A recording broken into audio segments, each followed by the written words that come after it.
पश्चिम बंगाल की भवानीपुर सीट पर उपचुनाव हो रहे हैं, जिसके लिए वोटिंग की शुरुआत हो गई है।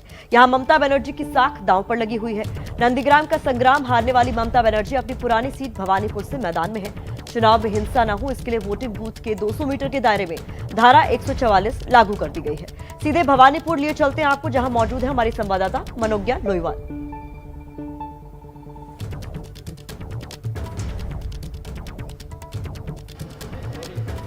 पश्चिम बंगाल में आज 3 विधानसभा सीटों पर चुनाव है, लेकिन मैं इस समय हूं भवानीपुर के उस बूथ पर जहां मुख्यमंत्री ममता बनर्जी मतदान करेंगी। वो यहां से उम्मीदवार भी हैं और यही है वो वीआईपी बूथ जहां पर अभिषेक बनर्जी से लेकर ममता बनर्जी सब मतदान करते हैं।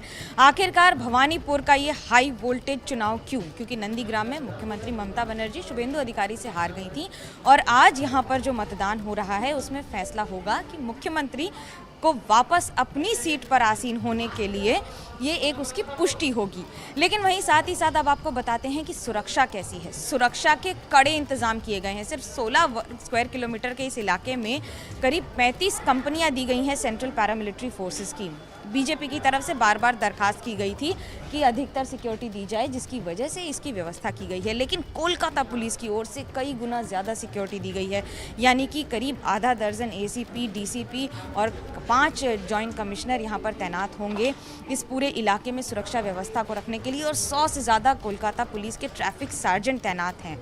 अभी तक इस मतदान यानी कि भवानीपुर सीट पर हमेशा तृणमूल कांग्रेस का कब्जा रहा है। हालांकि लोकसभा में थोड़ी बहुत बढ़त बीजेपी को हासिल हुई थी वोटिंग के तौर पर, लेकिन अब देखना दिलचस्प होगा कि कैसे इस मुकाबले में एक बार फिर मुख्यमंत्री ममता बनर्जी, तो वहीं दूसरी ओर शमशेरगंज और जंगीपुर की सीटों पर भी आज उम्मीदवारों के भाग्य का फैसला हो जाएगा। करीब 2 लाख से ज़्यादा वोटर आज इनके भाग्य का फैसला कर देंगे।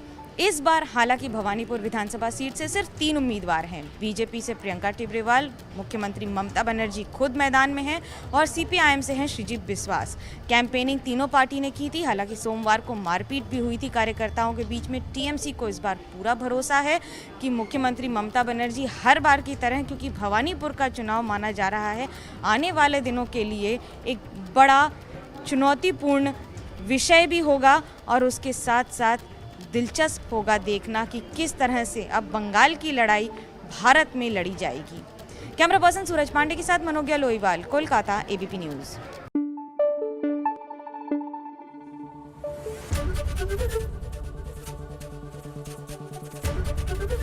एबीपी न्यूज आपको रखे आगे।